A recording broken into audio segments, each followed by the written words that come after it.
Aujourd'hui, nous avons le plaisir d'accueillir Julien Dupont, expert en amélioration de l'habitat, et Marc Lefebvre, influenceur et blogueur DIY. Nous allons discuter de Leroy Merlin. Que pensez-vous de cette enseigne, Julien? Merci de m'accueillir. Personnellement, je pense que Leroy Merlin a beaucoup à offrir aux amateurs de bricolage. Ils ont une vaste gamme de produits qui peuvent répondre à presque tous les besoins en matière de rénovation et de construction. Leur offre est assez variée et ils se positionnent comme un incontournable dans le domaine du bricolage. Je dois m'opposer à cela. Bien que Leroy Merlin ait une large gamme de produits, ce qui est préoccupant, ce sont leurs avis clients récents. J'ai vu des évaluations horribles, avec une note moyenne d'1 étoile sur 5 en 2024. Les clients se plaignent de problèmes de livraison et d'un service client médiocre. Cela ne peut pas être ignoré. Je comprends tes préoccupations, Marc, mais je pense qu'il est important de ne pas se laisser influencer uniquement par les avis négatifs. Chaque entreprise a ses défauts et Leroy Merlin n'est pas différent. Ils ont également des clients satisfaits qui apprécient leurs produits et leurs prix compétitifs.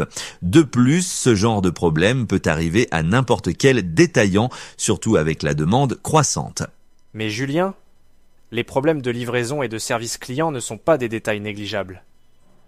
Ces retards et ces erreurs affectent directement l'expérience des consommateurs. Les clients méritent une meilleure attention, surtout quand ils investissent dans des produits de rénovation. Si Leroy Merlin ne parvient pas à résoudre ces problèmes, cela pourrait nuire à leur réputation à long terme. C'est une discussion très intéressante. Pour conclure, que diriez-vous de l'avenir de Leroy Merlin? Pensez-vous qu'ils pourront redresser la barre? Je pense qu'ils ont le potentiel de le faire s'ils prennent en compte les critiques et investissent dans leur service client et leur logistique. Ils pourraient certainement améliorer leur image. Le marché du bricolage est en pleine croissance et il y a de la place pour eux s'ils s'adaptent. Je reste sceptique.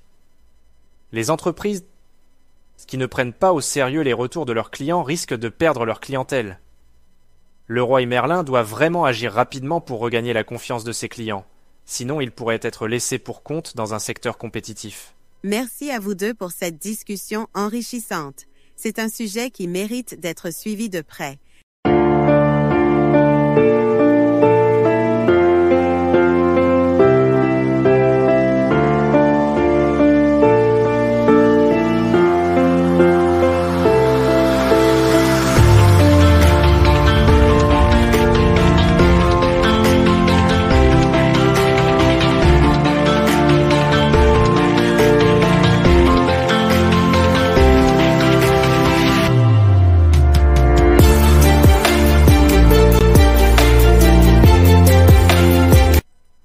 Bienvenue à notre podcast où aujourd'hui, nous plongeons dans un sujet fascinant, l'intelligence artificielle dans le football. Pour en discuter, nous avons deux invités prestigieux. D'abord, l'entraîneur légendaire connu pour ses succès sur le terrain, José Mourinho.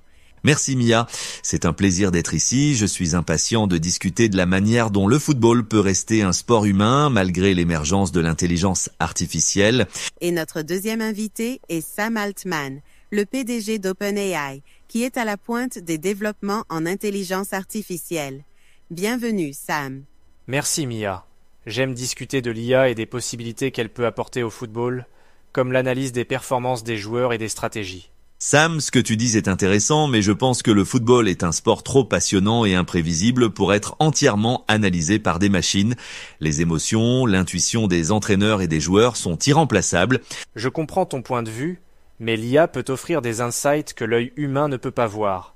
Grâce à des données, nous pouvons améliorer les performances sans remplacer l'âme du jeu. Je ne peux pas être d'accord. L'IA ne comprend pas l'aspect humain du football. Chaque match est une histoire en soi. Comment une machine peut-elle comprendre la dynamique entre les joueurs ou l'adrénaline d'un penalty décisif? Mais elle peut aider à prendre des décisions plus informées. Regarde l'impact qu'ont déjà eu des algorithmes sur le scouting et l'analyse des jeux. Cela ne remplace pas les émotions, mais ça les complète. Compléter peut être dangereux, à trop vouloir dépendre des données, on perd l'essence de la créativité, de l'instinct. Ce n'est pas juste une question de chiffres. C'est une ligne fine, je te l'accorde. Mais la factibilité des stratégies fondées sur des données est là pour prouver leur efficacité. Des équipes utilisent déjà ces outils pour rester compétitives. C'est un débat extrêmement riche. Mais, en fin de compte, qu'est-ce que vous deux pouvez convenir comme étant le futur du football avec l'IA dans la mixité?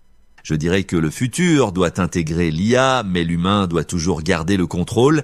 Chaque décision sur le terrain doit provenir d'un cœur et d'une tête humaine. Et je dirais que l'intégration de l'IA peut libérer les entraîneurs pour se concentrer sur la créativité et la gestion des équipes, tout en s'appuyant sur des outils analytiques pour soutenir leurs décisions. Merci à vous deux pour ce débat fascinant et éclairant. Il est clair que l'IA et le football vont continuer à évoluer ensemble, mais il appartient à chacun d'accorder l'importance adéquate à l'humanité du jeu. Merci José Mourinho et Sam Altman d'avoir partagé vos idées aujourd'hui.